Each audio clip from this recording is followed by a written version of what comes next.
아멘. 자, 하나님이 나를 부르실 때, 출애굽기 3장의 주제입니다. 하나님이 나를 부르실 때, 콜링, 소명에 대한 이야기입니다. 오늘 5번째 시간인데요. 하나님이 나를 부르실 때 이제 하나님이 소명받은 자 된 나에게 요구하시는 게 뭔가 따라서 할까요? 내 발에서 신을 벗어라. 예. 지난 시간에 이제 떨기나무, 이 광야에서 떨기나무가 얼마나 흔한 것인지 제가 사진을 보여드렸었습니다. 그리고 이 메마른 떨기나무가 바람이 불면 땅바닥을 뒹굴다가 마찰에 의하여 자연스럽게 불이 붙기도 한다는 이야기도 말씀을 드렸습니다. 그래서 떨기나무에 불이 붙는 것은 당시에 이 미디안 광야에서 목동 생활을 했던 모세의 입장에서는 그다지 특별한 장면이 아니고 아주 흔한 장면입니다. 그리고 떨기나무에 불이 붙으면 깡마른 떨기나무이기 때문에 금방 타고 없어져 버립니다. 그런데 지난 시간에 모세가 보았던 장면은 떨기나무에 불이 붙은 것은 뭐 평범한 일이었지만 이게 얼른 안 사라지는 것이죠. 이게 얼른 안 타들어가는 것입니다. 계속 불이 붙어 있는 것입니다. 이게 희한한 겁니다. 같은 떨기나무인데, 째 떨기나무는 좀 특별한 게 아닌데 똑같은 떨기나무인데 가시가 돋쳐 있어서 가시떨기라고도 하죠. 가시떨기나무인데 그건 불이 붙었는데 불에 이 떨기나무가 다 사라져 버리지 않는, 계속 붙어 있는. 그래서 오늘 본문에 보니까 다윗이 이 큰 광경을 내가 좀 자세히 좀 봐야겠다. 그리고 그 불붙은 떨기나무에게 가다가 이제 음성을 듣죠. 모세야, 모세야. 이제 하나님의 콜링이 시작되는 것입니다. 자, 5절 말씀입니다. 우리 5절 말씀을 우리 같이 한번 읽도록, 제가 넘겨야죠. 자, 5절 말씀. 아이고야. 자, 5절 읽겠습니다. 시작. 하나님이 이르시되 이리로 가까이 오지 말라. 내가 선 곳은 거룩한 땅이니 내 발에서 신을 벗어라. 지금 모세가 서 있는 곳이 무슨 땅이라고요? 거룩한 땅. 모세는 그런 생각을 해본 적이 없습니다. 여기는 호렙입니다. 호렙이라는 뜻은 황량하다는 뜻입니다. 황량하다. 사람이나 어떤 식물이 살 수 없는 그런 곳, 그게 바로 호렙이란 뜻이고요. 또 호렙산이라고도 하고 시내산이라고도 하죠. 시내라는 뜻은 dust, 먼지를 의미합니다. 이게 똑같은 뜻이에요. 거기는 사방이 먼지밖에 없고 또 사람이 살 수 없는 아주 황량한 그런 곳입니다. 그런데 그곳을 가리켜서 하나님이 모세에게 뭐라 그러냐면 네가 선 곳은 황량한 곳이야 라고 말하지 않고 네가 선 곳은 어떤 곳이라고요? 거룩한 땅이야 라고 말씀하시는 겁니다. 저희 교회가 작년에 성지순례를 처음 갔습니다. 성지순례, 성지, 홀리랜드, 거룩한 땅이란 이야기입니다. 왜 그곳이 거룩한 땅인가? 바로 2000년 전에 우리 예수님이 거기 계셨죠. 그래서 우리가 이 도로를 지나갈 때, 야, 예수님도 2000년 전에 여기를 걸어가셨겠구나. 거기서 하늘을 봅니다. 야, 2000년 전에 예수님도 이런 하늘을 보셨겠구나. 광야에 그때 꽃이 피었죠. 야, 예수님도 2000년 전에 이 광야에 꽃이 핀 것을 보셨겠구나. 막 그 생각만 해도 그냥 황홀해요. 이 성지 순례는 정말 꼭 가보시면 좋을 것 같아요. 근데 요사이 뭐 딴지까지는 아니지만 성지순례라고 하는 이 용어에 이의를 제기하시는 분들이 있습니다. 성지순례라고 하지 말고 성경 지리 연수 여행이라고 해야 한다. 이렇게 이야기를 하시는 거예요. 이게 무슨 말이냐? 우리가 성경에 있는 지리를 추적하고 성경에 나와 있는 사건을 추적하면서 성경의 지리와 역사를 탐구하는 그런 여행이지, 성지순례라고 했을 때 이 거룩한 땅이라는 것은 이스라엘만 거룩한 땅이 아니다라고 하는 원론적인 차원에서의 이의제기인 겁니다. 오늘 호렙이, 오늘 이 시내가 거룩한 땅이 될 수 있었던 것은 그곳이 바로 호렙산이고 그곳이 바로 신의 산이기 때문에 거룩한 땅이 아니라 바로 그 먼지밖에 없는 신의 산에, 그 황량한 호렙산에 지금 누가 임재하고 계셔요? 지금 하나님이 함께 하시기 때문에 네가 선 곳은 거룩한 땅이 돼버린 겁니다. 그러니까 성지라는 것은 우리가 비행기를 타고 수천 킬로를 떨어져서 이스라엘에 거기 가야만 성지가 아니라 오늘 내가 가정에 있든 내가 직장에 있든 내가 사업장에 있든 내가 학생으로서 또 학교에 있든 학원에 있든 내가 버스를 타고 있든 어디에 있든지 간에 하나님이 지금 나와 함께 하시고 계시면 그곳이 어떤 땅이 되는 거예요? 바로 거기가 거룩한 땅이 되는 거예요. 그래서 성지 순례를 위해서 또 다른 비용을 지불하고 멀리 갈 필요가 없고 오늘 내가 서 있는 이곳이 거룩한 땅인 줄 알고 그곳에서 하나님의 임재, 하나님의 음성, 하나님의 마음 이런 걸 알고 있으면 나는 성지 순례를 따로 한 게 아니라 나는 오늘 성지 순례 한 거예요. 지금 저와 여러분이 온라인으로 예배를 드리고 있습니다. 오프라인으로도 지금 몇몇 분이지만 지금 현장에서 예배를 드리고 계십니다. 온라인으로 드리든 오프라인으로 드리든 우리 성도님들 갈등 이제 거의 없으시죠? 온라인으로 들으신다고 해서 오프라인에 현장에 나오신 분들 판단 안 하시죠, 이제? 또 현장에서 들으시는 분들은 또 온라인으로 들으시는 분들은 판단하지 않으십니다. 이제는 이제 제법 온라인으로 드리든 오프라인으로 드리든 우리 안에 큰 갈등이 없습니다. 왜냐하면 하나님이 찾으시는 것은 온라인 예배자, 오프라인 예배자가 아니라는 거죠. 하나님께서 원하시는 것은 그 현장이 온라인이 됐든 오프라인이 됐든 호렙이 됐든 시내산이 됐든 사마리아가 됐든 예루살렘이 됐든 하나님이 찾으시는 것은 온라인과 오프라인이 아니라 예배자인 줄로 압니다. 이 예배하는 내가 온라인으로 드려도 영과 진리로 예배하면 거기가 성지가 되는 것이고 내가 오프라인으로 여기 현장에 나와 있지만 내가 하나님 앞에 영과 진리로 반응하고 있지 않다면 여기는 성지가 아닌 것이죠. 자, 우리 요한복음 4장 21절 23절까지 읽겠습니다. 시작. 예수께서 이르시되 여자여 내 말을 믿으라. 이 산에서도 말고 예루살렘에서도 말고 너희가 아버지께 예배할 때가 이르리라. 아버지께 참되게 예배하는 자들은 영과 진리로 예배할 때가 오나니 곧 이때라. 아버지께서 자기에게 이렇게 예배하는 자들을 찾으시느니라. 하나님이 찾으시는 것은 너희가 온라인에서 드리느냐 오프라인에서 드리느냐 사마리아 그리심산에서 드리느냐 예루살렘 성전에서 드리느냐가 아니더라는 겁니다. 하나님께 중요한 것은 예배를 드리는 사람의 마음의 태도가 중요한 거죠. 마음의 태도. 지금 이 코로나 때문에 우리 성도님들이 힘든 건 온라인으로 드릴 수밖에 없다라는 것은 더 이상 힘든 이유가 안 됩니다. 우리 성도님들의 얘기를 들어보면요. 이제 온라인으로 드리는 시간이 길어지다 보니까 이제 옷차림이 좀 더 편해집니다. 그리고 이제는 자세도 조금 다리도 한 개 꼬게 되고 처음에는 내가 그렇게 장성스럽게 드렸다가 이제는 너무나 익숙해지고 자연스러워지다 보니까 내가 예배를 드리는 내 중심이나 마음의 태도가 예전 같지 않다. 그것 때문에 본인이 힘들다는 거거든요. 충분히 이해하고 공감을 합니다. 하지만 우리 성도님들 그것이 내 안에 이 갈급함으로 계속 남아 있었으면 좋겠어요.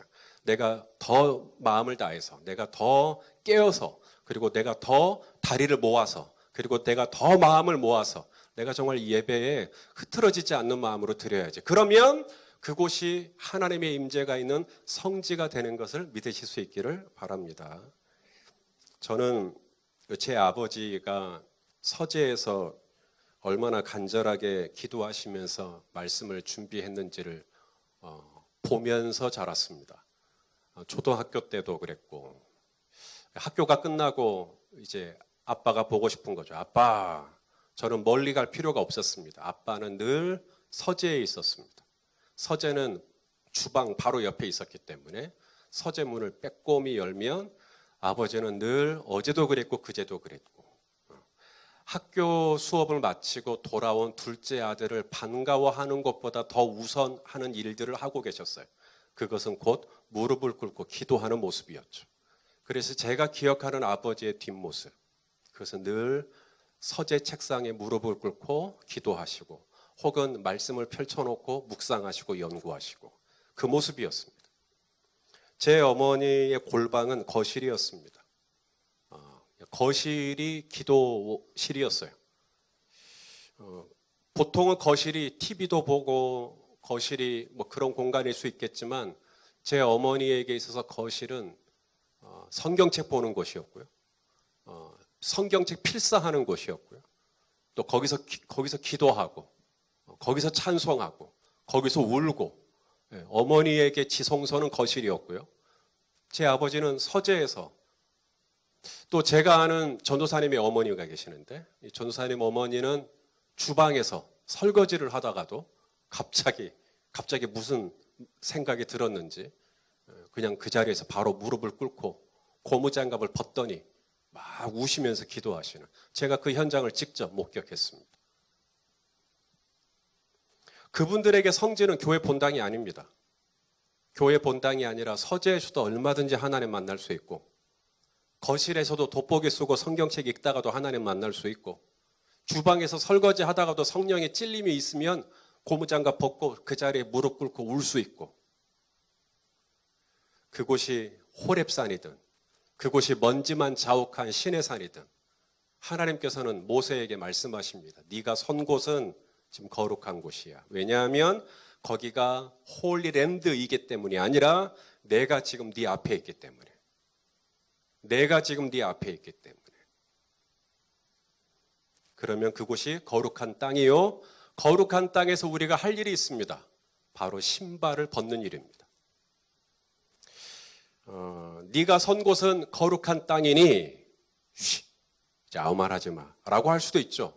네가 선 곳은 거룩한 땅이니 네가 가지고 있는 재물 중에 얼마를 내라. 네가 선 곳은 거룩한 땅이니 너 지금 내 앞에서 엎드려라. 네가 선 곳은 거룩한 땅이니 너 지금 손 들어. 뭐 이런 거 시킬 수 있겠죠. 그런데 하나님은 모세에게 다른 거 말씀 요구한 게 아니라 네가 선 곳은 거룩한 땅이니 그다음 뭐라 그래요? 네 발에서 신을 벗어라. 너무나 많은 다양한 요구를 할 수 있는데 굳이 이 말을 하신 이유가 뭘까요? 이게 오늘 설교의 질문입니다.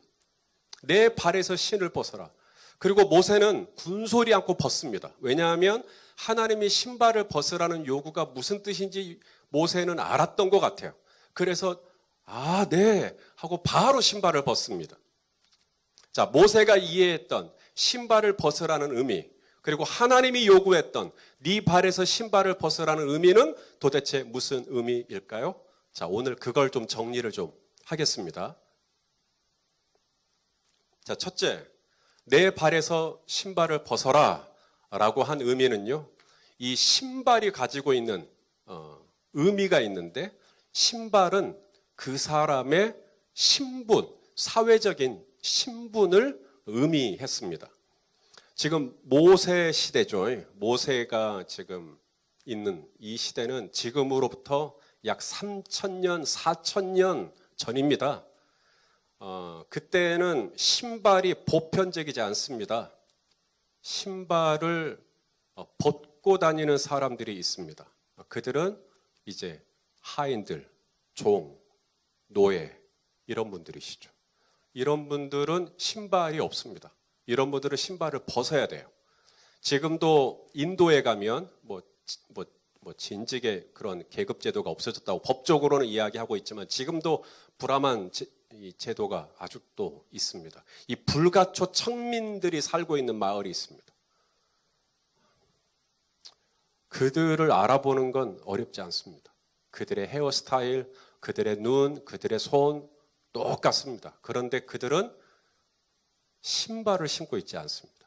그래서 천민이라 그러는 거예요. 신발은 그 사람의 신분을 의미해요. 신분. 탕자가 집에 돌아오죠. 탕자가 집에 돌아오니까 아버지가 그렇게 말씀합니다. 야, 옷 있지, 옷. 우리 아들 옷, 새 옷 좀 입혀라.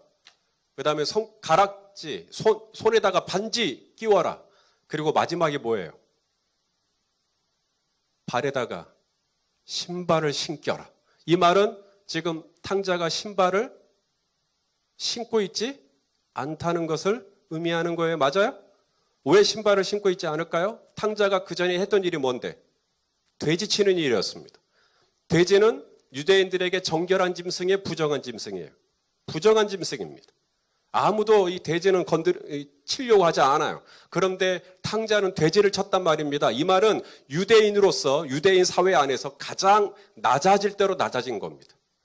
낮아질 대로 낮아진 탕자에게 누가 신발을 줘요? 그러니 당연히 신발을 벗고 있었겠죠.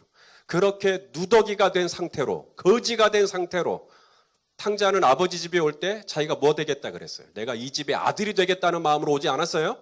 내가 아버지 집에 품꾼 중에 하나가 되겠다는 마음으로 왔어요. 나는 신발 벗어도 괜찮다는 얘기예요.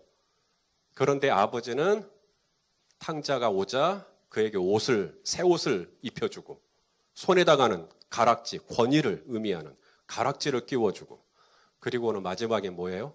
신발도 가져와라. 신발은 뭘 의미한다고요? 그 사람의 지위, 그 사람의 신분, 그게 신발이에요. 자, 또 하나 신발이 의미하는 게 있습니다. 그것은 권리입니다. 권리. 신발을 벗어라 라는 말은 권리를 내려놔라 라는 뜻이죠. 유대인들에게는 따라서 할래요? 고엘 제도. 조금 어려울 수 있어요. 성경에도 고엘 제도.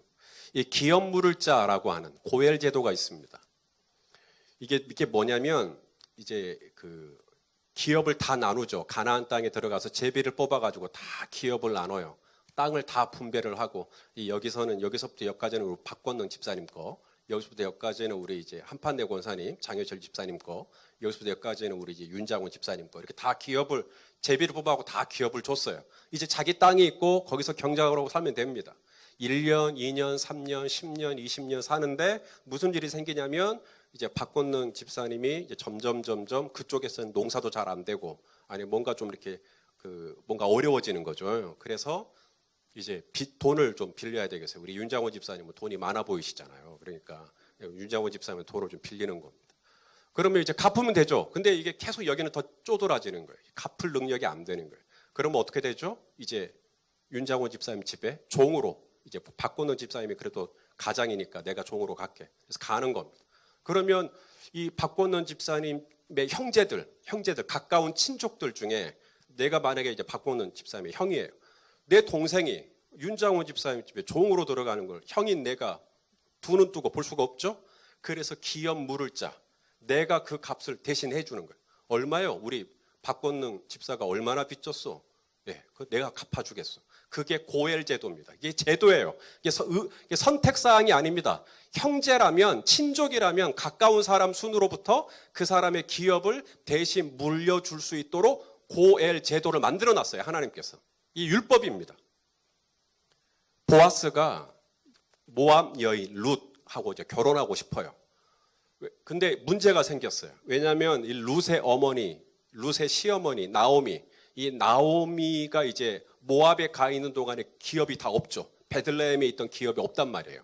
이제 누군가는 이 나오미의 기업을 다시 찾아줘야 돼요.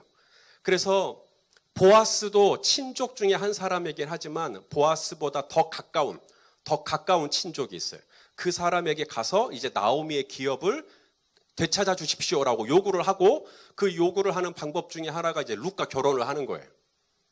그런데 보아스는 우선순위에서 밀리거든요. 그러니까 보아스가 룻과 결혼을 하고 싶지만 자기가 기업 물을 자의 그거 고엘 제도를 수행하고자 하는 마음도 있지만 자기보다 더 우선순위를 가진 분에게 가는 겁니다.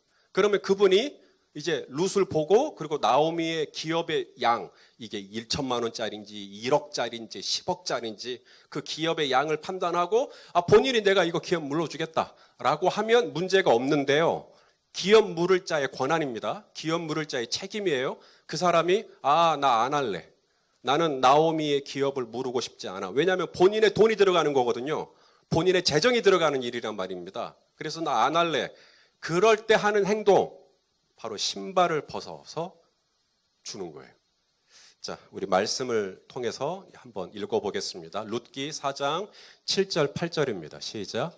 옛적 이스라엘 중에는 모든 것을 무르거나 교환하는 일을 확정하기 위해서 사람이 그의 신을 벗어서 그의 이웃에게 주더니 이것이 이스라엘 중에 증명하는 전례가 된지라. 이에 그 기업 물을 자가 보아스에게 이르되 네가 너를 위하여 사라 하고 그의 신을 벗는지라. 자, 네 발에서 신을 벗어라. 이게 뭐죠? 내가 기업 물을 자의 권한이 있어요. 권리가 있어요. 그런데 이것을 내려놓는 겁니다. 그냥 다른 이 보아스에게 이양하는 거예요. 보아스 그냥 당신이 알아서 하시오. 나는 여기다가 더 이상 내 뜻을 주장하지 않겠어. 나는 이 나오미의 이 기업을 나는 내가 더 이상 주장하지 않을 테니까 그냥 당신이 하시오. 라고 하는 뜻으로 신발을 주는 거예요. 신발을 벗어라는 말은 너는 이제 내 앞에서 네 권리를 주장할 수 없어라는 뜻입니다. 모세는 바로 신발을 벗습니다. 저는 하나님께 따지지도 묻지도 않고 이제는 하나님이 말씀하시면 순종하겠습니다. 그게 바로 신발을 벗는 거예요. 기업 물을 자, 내가 가지고 있는 권리, 내가 가지고 있는, 내가 주장할 수 있는 어떤 그런 힘, 내가 이야기할 수 있죠. 내가 따질 수 있죠. 근데 이걸 신발을 다 벗는 거예요. 세 번째, 신발을 벗으라 그랬죠. 신발의 의미가 뭐냐면 바로 경험입니다. 지금 이 호렙산에 하나님의 산 호렙산에 모세가 신고 있던 신발은 그날 처음 신은 신발일까요? 어제도 신었던 신발일까요? 어떻게 알아요? 그날 시장에서 하나 샀을 수도 있잖아요. 엘칸토 막 이런 데서. 네.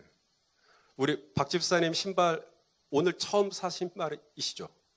교회 올 때 새 신발 신고 오시잖아요. 헌 신발이세요. 진짜요. 바로 그겁니다. 이미 내 몸에 익숙해요. 이 신발은. 왜냐하면 어제도 신었고 지난주에도 신었고 1년 전에도 신었고 계속 제가 신던 거. 그걸 벗으라는 거예요. 무슨 말이죠? 너에게 익숙한 방법, 너에게 익숙한 경험, 네가 체험했다는 거. 나 이거 알아. 알긴 뭘 알아. 신발 벗어. 이 말이 무슨 말이죠? 내가 가지고 있는 방식들, 내가 가지고 있는 경험들, 내가 생각하는 습관들, 이거 다 내려놓으라는 거예요. 그래서 모세가 얼른 그 의미를 캐치하고 바로 벗습니다. 아시지만 이제 하나님께서 모세를 완전히 새로운 차원으로 데리고 가십니다. 예를 들어서 홍해입니다. 여러분, 홍해를 건너는 익숙한 방법은 뭐죠? 뭐 타고 가면 돼요? 배 타고 가면 되죠? 맞죠? 배가 없으면 뭐 하고 가면 돼요? 헤엄쳐서 가면 되죠? 그런데 하나님은 완전히 새로운 방법을 여시죠. 뭐죠? 바다 한가운데를 갈라서 마른 땅으로 지나가게 하시기를 원하시는 겁니다. 자, 광야를 지나다가 물이 떨어졌습니다. 물이 떨어지면 어떻게 하면 돼요? 우물을 파야죠. 이삭이 우물을 팠듯이. 땅을 파야죠. 수맥을 찾아가지고. 하지만 하나님은 전혀 다른 방법을 제시하십니다. 뭐라 그래요? 내가 서 있는 반석을 찾아. 둘러보니까 하나님이 서 있는 반석이 눈에 보여요. 모세는 보여요. 그리고 그 반석을 치는 겁니다. 그랬더니 반석에서 뭐가 나와요? 물이 나오는 것이죠.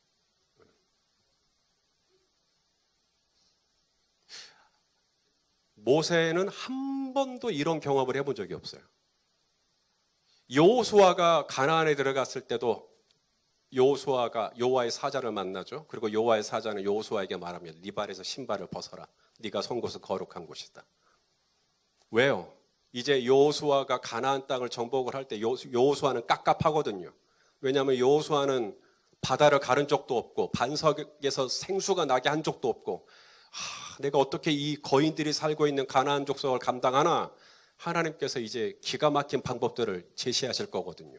제사장도로 궤를 들고 요단강으로 들어가라 할 거고 여리고성을 무너뜨릴 때는 성을 돌라고 할 거고 하나님이 다양한 방법들을 이제 얘기하실 건데 그럴 때마다 여호수아가 1년 전에 했던 방식 2년 전에 했던 방식 내가 예전에 고등학교 때 보이스카우트에서 경험했던 방식 내가 예전에 군대에 가서 경험했던 방식 내가 어디서 캘리포니아에서 배웠던 방식, 내가 어디서 뭘 좀 습득했던 방식, 계속 이런 신발을 주장하면서 내가 했던 경험, 내가 경험했던 알고 있는 지식, 이것들을 계속 얘기하고 절대 물은 여기서 안 나온다고, 절대 여기서 홍해는 갈라지지 않는다고 이렇게 따지면 하나님이 어떻게 모세를 쓰시며 여호수아를 써요? 그래서 말씀하십니다.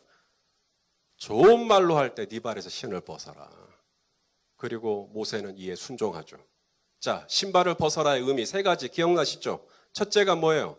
내 신분, 나 그래도 한때는 바로의 궁전에서 나 공주의 아들이었어. 그래서 어쩌다고요? 내가 그래도 뭐 이 사회에서 내가 이런 사람이야. 뭐 그래서 어쩌다고요? 내 신분, 내가 그래도 열린배대교에서 얼마 동안 그래서 어쩌다고요? 하나님 앞에 나올 때는 신발을 벗어라. 그게 뭐죠? 내가 가지고 있는, 내가 주장할 수 있는, 내가 뽐낼 수 있는 모든 사회적인 지위와 명함을 다 내려놓는 것이죠. 아멘입니까? 그 다음 두 번째가 뭐냐면 신발이 의미하는 게 내 권리, 내가 주장할 수 있는 거, 내가 따질 수 있는 거, 내가 얼마든지 얘기할 수 있거든요. 근데 그걸 내려놓으라는 거예요. 쉽지 않습니다. 왜냐하면 요즘에 이 사회 안에 이 보편적인 단어 중에 하나가 정의예요. 정의. 이 정의는 권리를 찾아주는 게 정의거든요. 그래서 이 권리를 찾고 권리를 행사하는 것에 대해서 굉장히 격려하고 장려하고 독려하고, 그렇기 때문에 교회를 딱 왔는데 교회에서는 자꾸 권리를 포기하라 그러고, 그러니까 세상의 가치관과 다르게 가는 거예요. 너희는 이 세대를 본받지 말고, 이 세대를 본받지 않을 수 있는 방법 중에 하나가 신발 벗는 겁니다. 나도 따질 수 있지만 입 다무는 거예요. 나도 내 거 주장할 수 있지만 참는 거예요. 그게 바로 신발을 벗는 겁니다. 세 번째, 신발을 벗으라의 의미는 뭐라고요? 내가 이런 경험했고, 내가 이런 거 배웠고, 내가 이런 원리는 좀 알고, 내가 그건 좀 할 줄 아는 기술이 좀 있고, 내가 재능이 좀 있고, 이거 다 내려놓으라는 거예요. 내 방식으로는 반석에서 생수를 낼 수가 있나요? 내가 했던 경험과 재주로 내가 홍해를 가를 수가 있나요? 내가 가지고 있는 기술과 자격증으로 불뱀에 물린 사람들을 치유할 수가 있나요? 있을 수가 없죠. 그러므로 하나님께서는 앞으로 모세와 여호수아, 그리고 오늘 저와 여러분에게 모세야 모세야, 장현아 장현아, 주님께서 오늘 저와 여러분을 부르신단 말이죠. 그리고 종태야, 나를 따라와. 주님이 부르실 때 주님이 우리를 위하여 우리가 한 번도 생각해 보지 못한, 저는 제 인생에 제가 이 열린배들교회에서 목회를 이만큼 하리라는 생각을 해봤을까요? 하나님께서는 한 번도 생각해 보지 못한 곳으로 저와 여러분을 이끌기를 원하거든요. 하나님의 콜링을 받은 자로서, 하나님의 이 부름을 받은 자로서 하나님은 완전히 새로운 차원으로 저와 여러분을 부르기를 원하시는데, 그러려면 우리가 하나님 앞에서 어떻게 해야 되냐면 신발을 벗어야 되는 거예요. 신발을 벗어야 돼요. 지금은 코로나 시대입니다. 신발을 벗는 게 아니라 신발을 벗을 수밖에 없는 시대입니다. 왜냐하면 이전에 익숙했던 방식으로 목회를 할 수가 없어요. 목장 모임도 지금 줌으로 하고, 성경 공부도 줌으로 하고, 대신방을 한다고는 하지만 명목상의 대신방입니다. 목자 목녀만 겨우 만나고 있을 뿐입니다. 재직회도 줌으로 하고, 이제 교회 학교도 줌으로 교회 학교를 해보려고 지금 교육자들은 좀 고민하고 있습니다. 다음 달 이제 제가 기도원에 가서 내년도 계획을 세워야 되는데 지금 머릿속에 텅 비어 있습니다. 어떻게 해야 될지는 모르겠습니다. 그러나 사랑하시는 여러분, 저 손 목사는 너무 염려하지 않습니다. 왜냐하면 제 머리는 비어 있지만 저의 어떤 인간적인 이 육신의 이 지식과 경험으로는 텅 비어 있을 수밖에 없지만, 이 교회를 향한 하나님의 생각과 하나님의 계획은 꽉꽉 차 있는 줄로 저는 믿습니다. 그러므로 내가 해야 할 일은 수시로 하나님 앞에 신발 벗고, 하나님 어떻게 해야 합니까? 1단계라는데 어떻게 해야 합니까? 2단계라는데 또 어떻게 해야 합니까? 아니 3단계라고 하는데 어떻게 해야 합니까? 수시로 신발 벗고 하나님의 골방에 들어가고, 여기가 거룩한 땅인 줄로 알고 하나님의 음성을 듣고 하나님의 지혜를 깨닫고 하나님의 대안을 발견하고 하나님의 말씀을 듣고 그렇게 살면 저와 여러분은 언제라도 하나님이 제시하시고자 하시는 창조적이고 한 번도 경험해 보지 못한 놀랍고 새로운 길로 저와 여러분이 인도되어질 것을 믿으실 수 있기를 바랍니다. 예, 신발을 벗고 내 신분, 내 권리, 또 내 경험 이런 거 다 내려놓으시고 우리 하나님을 새롭게 발견하시고 또 남은 또 3일 승리하시기를 예수님의 이름으로 축원합니다. 기도하겠습니다. 하나님 아버지,